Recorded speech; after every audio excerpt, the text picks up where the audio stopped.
This is the second portion of Part 1A of the 30-hour peer support training. And here I'm going to be reviewing the Minnesota State statutes related to peer support. This is the second portion of the online training. This one is 20 minutes long, and you should have just completed the first video for Part 1A, which was an introduction to the 30-hour course and an overview of the IACP guidelines.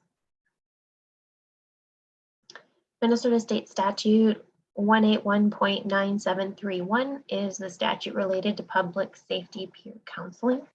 I have the link here that you can find it at, and this is an important piece to print off and have access to and be very familiar with. I am, of course, not an attorney, but I will review with you the contents of the statute, how it relates to our training and the way that the teams we oversee operate, and then a little bit of insight that I can provide you with.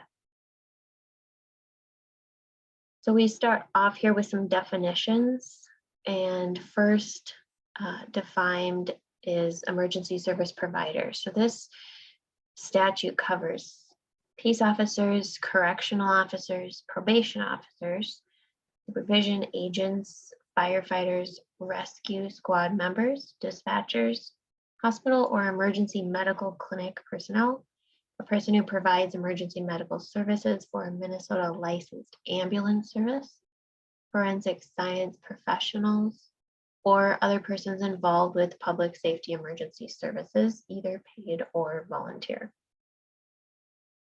Peer support counselor means an individual who is one, specially trained to provide public safety peer counseling services in accordance with standards that are both established by an accredited mental health organization or network and are recognized by the Commissioner of Public Safety, which this training is.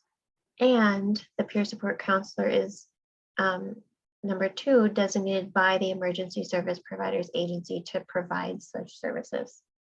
So with the correct training and if designated by your agency, you technically fall under the definition of a peer support counselor.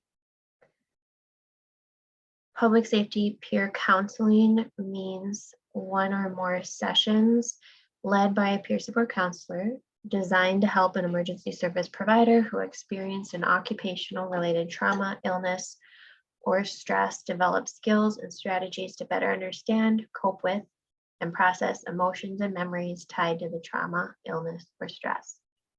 Public safety peer counseling includes group sessions led by a peer support counselor, one-to-one contact with a peer support counselor, and meetings with a peer support counselor to obtain referrals to appropriate mental health or community support services.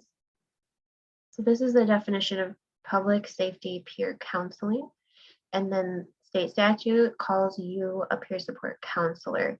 As I mentioned in the last section, the words peer support person, peer support team member, or peer support counselor as well are all interchangeable.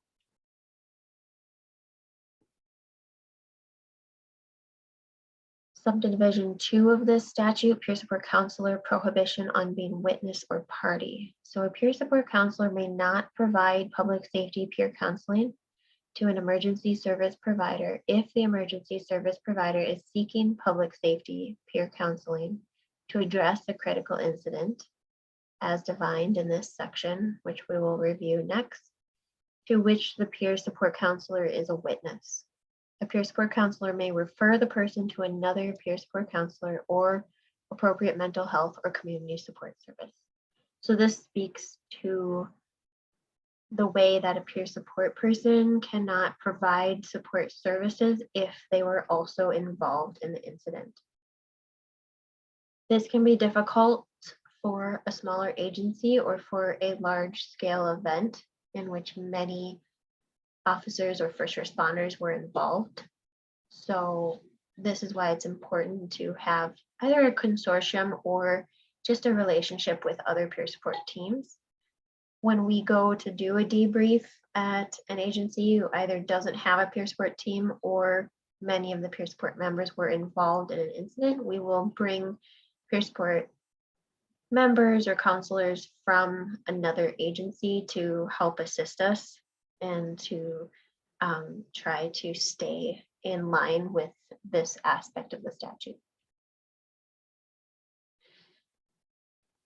Here, section 181.9732 subdivision 1 is defined. So I brought that here to this next slide. We jump over to this just to make sure we've defined critical incident stress management. So there are some definitions here. The first one is critical incident. This means an event that results in acute or cumulative psychological stress or trauma to an emergency service provider. It includes but is not limited to any encounter which may result in the death of or serious injury to another person, such as a fatal motor vehicle accident, child abuse investigations, and other disasters. Critical incident stress management services means consultation, risk assessment, education, intervention, and other crisis intervention services provided by a critical incident stress management team or critical incident stress management team member to an emergency service provider affected by a critical incident. Critical incident stress management team, otherwise known as CISM, means a group organized to provide critical incident stress management to emergency service providers and consists of critical incident stress management team members. It may include members from any emergency service discipline, mental health professionals, and designated emergency service chaplains. A critical incident stress management team member means an individual who, and then there are 3 pieces here listed. They're trained to provide CISM services in accordance with standards that are both established by a nationally recognized CISM management organization or network and are recognized by the Commissioner of Public Safety. So this here is speaking specifically to CISM, which is a group, I'm sure you're familiar with the debriefs that CISM teams provide. There are a handful of them in the state that tend to cover different regions of the state.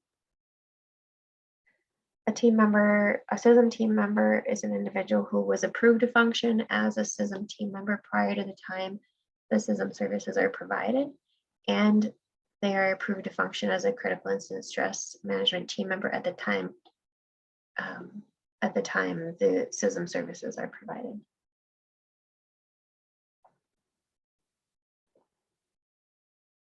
Emergency service provider includes peace officer, correctional officer, probation. We went through this earlier as it is also in a previous part of the statute. So that plays into this piece here where a peer support counselor may not provide counseling to another peer to address a critical incident as it is defined in that section we just read, to which the peer support counselor is a witness. So really any critical incident that includes what that subdivision defined is what they are speaking to here. It is important to note that this CISM piece is very specifically about the CISM teams, which is separate than the training that you're receiving here.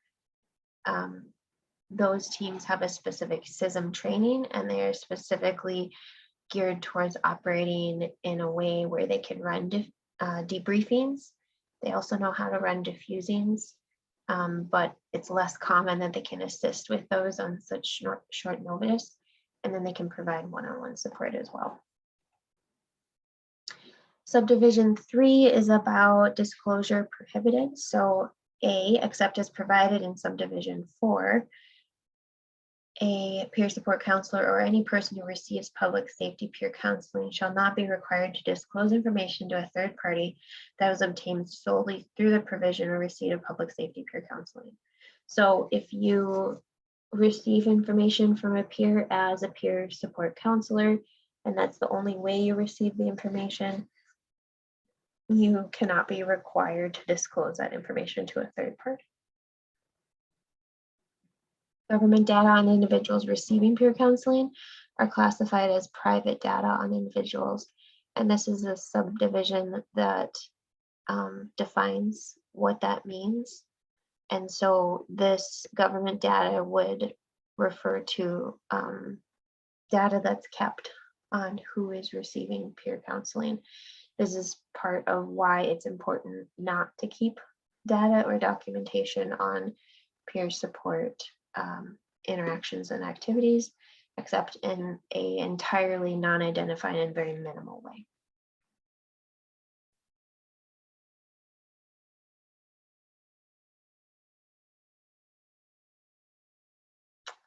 Subdivision 4 is about exceptions. So these would be exceptions to non-disclosure of information. The first one is if a peer support counselor reasonably believes the disclosure is necessary to prevent harm to self or others, and the disclosure can only be for the purpose of preventing the person from harming self or others, and the disclosure is limited to the information necessary to prevent such harm. So only the information related to preventing that harm is allowed to be disclosed in those cases. The second piece here, a person receiving public safety peer counseling discloses information that is required to be reported under the mandated reporting laws.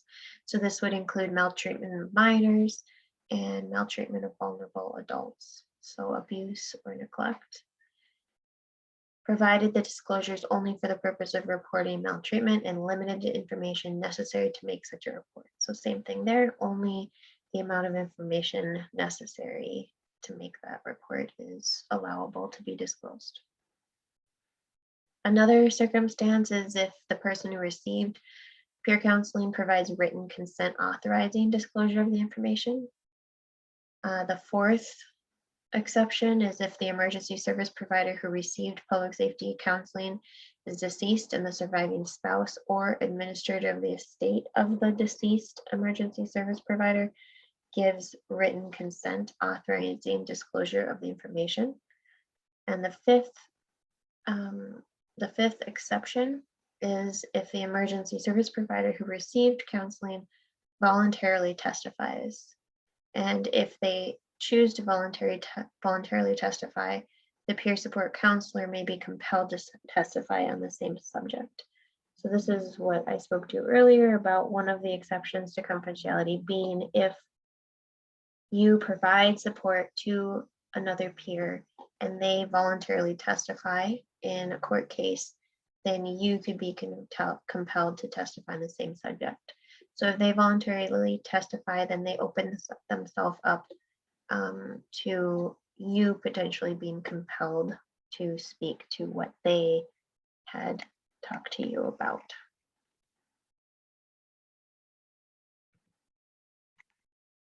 All right, so the last part of section or part 1A is going to be a conversation with Commander Tim Harris, and he's going to speak to us about leadership designation, how that played out. In the last few years, they set up a peer support team at their agency, and so he'll be able to speak about how this was developed, budget and funding considerations, their use of surveys and their ongoing use of those, which I've found to be really helpful. I'll mention ahead of time that this is something I recommend doing as early on and then regularly, as regularly as you can. So sending out a survey once you have all of the information from the next section of this course about all of the wellness program components, sending out a survey is a great way to find out what are your people most interested in, what feels most necessary for them, who are they already using as far as informal peer supports, and then those individuals may be really good options for bringing onto the team, inviting them to the team and to get trained. So if you're just starting up or excuse me, if you're expanding your team, these surveys, anonymous surveys, are a great way to get a sense of, you know, how do you tailor your team if the budget doesn't allow for any and all Wellness program components, where is a good place to start? Peer support is a great place to start. You're going to be, assisting a team and beginning from the ground up, but you're really going to be making the most of kind of your built-in skills and supports. So we'll talk about their use of a licensed mental health professional for clinical consultation and specifically to support the team and the team members. They have access to the clinician for therapy sessions when needed, which is one way to do it, even if your budget doesn't allow your whole agency to have access to employer paid sessions. He'll talk about policy considerations. He'll talk about the importance of a handoff from the sheriff, and then he'll speak to outreach and engagement and what their team is doing and some transitions that it's gone through, along with some maintenance activities to keep it going strong. I apologize for the dogs barking in the background. That would be Charlie and Callie, our two therapy dogs. All right, I'll see you in the next portion of our training.